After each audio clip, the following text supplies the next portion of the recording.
മീസാങ്കലിൽ ഇങ്ങനെ കൊത്തിവെച്ചിട്ടുണ്ട്,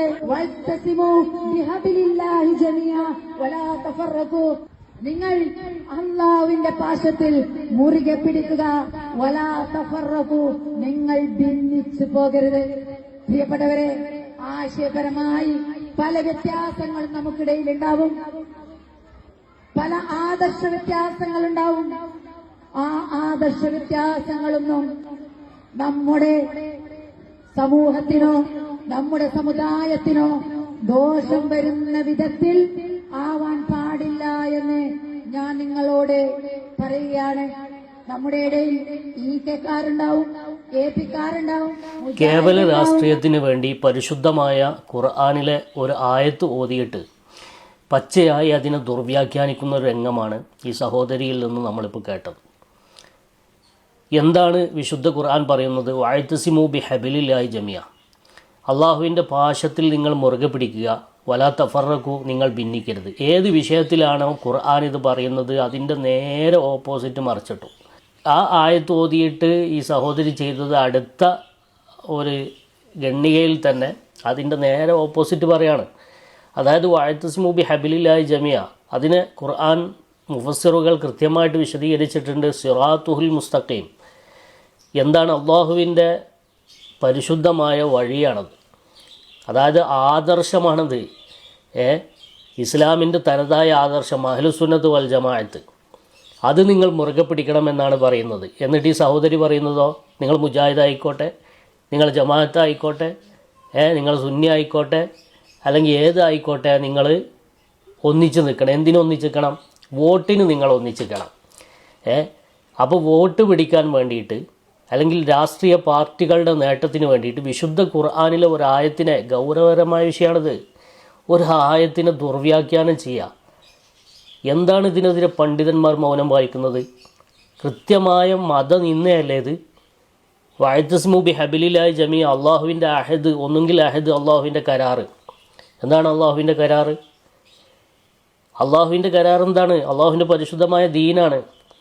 ആ ദീൻ എന്ന് പറയുന്നത് അഹ്ലുസുന്നത്ത് വൽ ജമാഅത്താണ്. അതിനെ നിങ്ങൾ മുറുകെ പിടിക്കണം. അതായത് നിങ്ങൾ മുജാഹിദാകാൻ പാടില്ല, നിങ്ങൾ ജമാഅത്താകാൻ പാടില്ല, പിഴച്ച വിശ്വാസത്തിലേക്കൊന്നും നിങ്ങൾ പോകാൻ പാടില്ല. യഥാർത്ഥ ഇസ്ലാമിൻ്റെ ഖർജുവായ അഹ്ലുസുന്നത്ത് വൽ ജമാഅത്തിൻ്റെ വഴിയിൽ നിങ്ങൾ നിൽക്കണം എന്നാണ് ആ ആയത്തിൻ്റെ അർത്ഥം തന്നെ. എന്നിട്ട് അതിനെ നേരെ മറിച്ചിട്ട്, എന്നിട്ട് അതിനെ രാഷ്ട്രീയ ലാഭത്തിന് വേണ്ടിയിട്ട് ആയത്തുകളും ഹദീസുകളും മോദിയിട്ട് ദുർവ്യാഖ്യാനം ചെയ്യുക. ഇതേ ആശയം തന്നെയാണ് ചില തൊപ്പിവെച്ച ഹുദവികളും അതുപോലെ മറ്റുള്ള ആളുകളും ഇതേ ആശയം പ്രസംഗിക്കുക.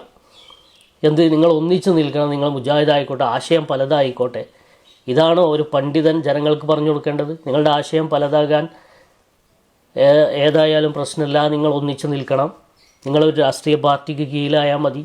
ഇതാണോ ആത്യന്തികമായിട്ട് ഒരു മുസ്ലിമിനെ സംബന്ധിച്ച്? അവൻ്റെ ദീനല്ലേ സംരക്ഷിക്കപ്പെടേണ്ടത്, അവൻ്റെ ആദർശമല്ലേ സംരക്ഷിക്കപ്പെടേണ്ടത്? അതല്ലേ പണ്ഡിതന്മാർ ജനങ്ങൾക്ക് പഠിപ്പിച്ചു കൊടുക്കേണ്ടത്? ഏറ്റവും ചുരുങ്ങിയത് അത് പറഞ്ഞിട്ടില്ലെങ്കിലും അത് കുഴപ്പമില്ല എന്ന ലാഘവത്തിലേക്ക് ജനങ്ങളെ കൊണ്ടെത്തിക്കുന്ന പരിപാടിയെങ്കിലും അവസാനിപ്പിക്കണ്ടേ?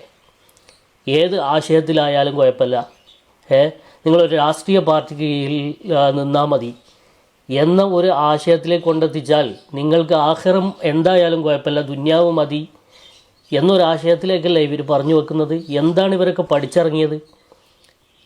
ഇവരൊക്കെ എന്താണ് പഠിച്ചിറങ്ങിയത്? പർദ്ദയും നിക്കാബും ധരിച്ചിട്ട് ഇങ്ങനെ വിശുദ്ധ ഖുർആൻ ദുർവ്യാഖ്യാനം ചെയ്ത് വോട്ട് പിടിക്കുന്ന ഈ പരിപാടി അവസാനിപ്പിക്കണം.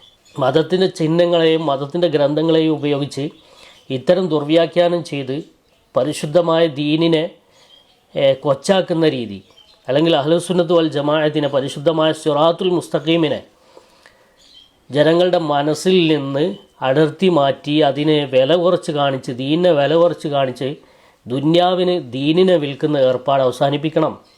ഇനി ഇവർ പറഞ്ഞ് കൊണ്ടെത്തിക്കുന്ന ആ ഒരു പ്ലേസിലേക്ക് നമ്മൾ വന്നു നോക്കുക, പ്ലാറ്റ്ഫോമിലേക്ക് നമ്മൾ വന്നു നോക്കിയാൽ എന്താണ് അവസ്ഥ? നിങ്ങൾ ആശയങ്ങൾ ഏതായാലും പാടില്ല, മുജാഹിദാവട്ടെ ജമാഅത്താവട്ടെ, നിങ്ങളെന്താവണം? ഒന്നിച്ച് നിൽക്കണം, അതായത് വോട്ട് ഏകീകരിക്കണം എന്ന് പറയാം. എന്നാൽ ആരൊക്കെയാണ് ഒന്നിച്ച് നിൽക്കേണ്ടത്? ചില ആളുകളെ ഇവർക്ക് പറ്റൂല.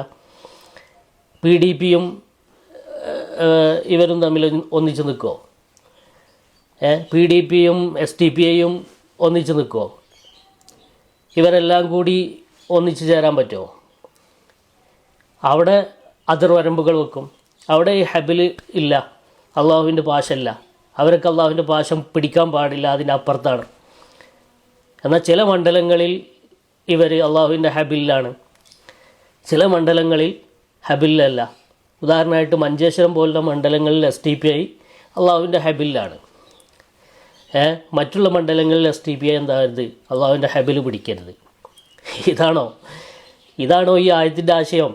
ഖുർആൻ ഓതിയിട്ട് ദുർവ്യാഖ്യാനം നടക്കുക, ഹദീസുകൾ ഓതിയിട്ട് ഹദീസുകൾ പറഞ്ഞിട്ട് അല്ലെങ്കിൽ മതങ്ങളുടെ ചിഹ്നങ്ങൾ ഉപയോഗിച്ചിട്ട് ദുർവ്യാഖ്യാനം നടത്തിയിട്ട് താൽക്കാലിക ലാഭങ്ങൾക്ക് വേണ്ടിയിട്ട് പരിശുദ്ധ ദീനിനെ കൊച്ചാക്കുന്ന, മതത്തെ നിന്ദിക്കുന്ന ഈ ഏർപ്പാട് അവസാനിപ്പിക്കണം.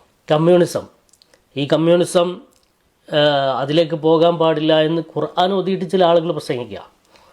ഖുർആൻ ഓതിയിട്ട് പ്രസംഗിക്കുന്ന അതേ ആളുകൾ ആ കമ്മ്യൂണിസത്തെ തന്നെ, ആ കമ്മ്യൂണിസത്തിൻ്റെ മറ്റൊരു വേർഷനായ CMPയെയും RMPയെയും ഒക്കെ വാരിപ്പുണരുക.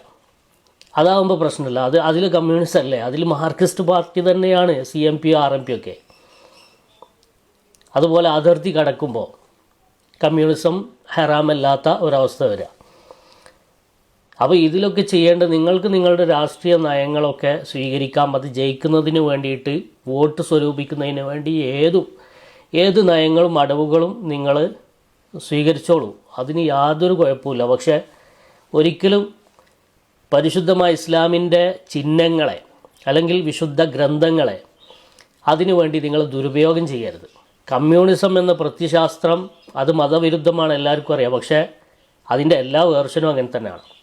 അത് വടകരയിലാകുമ്പോൾ അത് പരിശുദ്ധ നെയ്യായി മാറുന്നില്ല, അത് CMP ആകുമ്പോൾ അത് ഹലാലാകുന്നില്ല, RMP ആകുമ്പോൾ അത് പുണ്യമാകുന്നില്ല.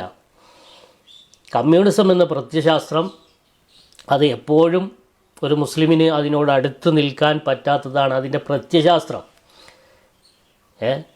എന്നാൽ അരിക്കും തുണിക്കും പണിക്കും വേണ്ടിയിട്ട് പാർട്ടി, കമ്മ്യൂണിസ്റ്റ് പോലത്തെ പാർട്ടിയിൽ പ്രവർത്തിച്ചു കൊണ്ടിരിക്കുന്ന ആ പ്രത്യയശാസ്ത്രത്തെ മനസ്സിലേക്ക് ആവാഹിക്കാതെ ഉൾക്കൊള്ളാതെ പ്രവർത്തിച്ചു കൊണ്ടിരിക്കുന്ന എത്രയോ മുസ്ലിങ്ങളുണ്ട്.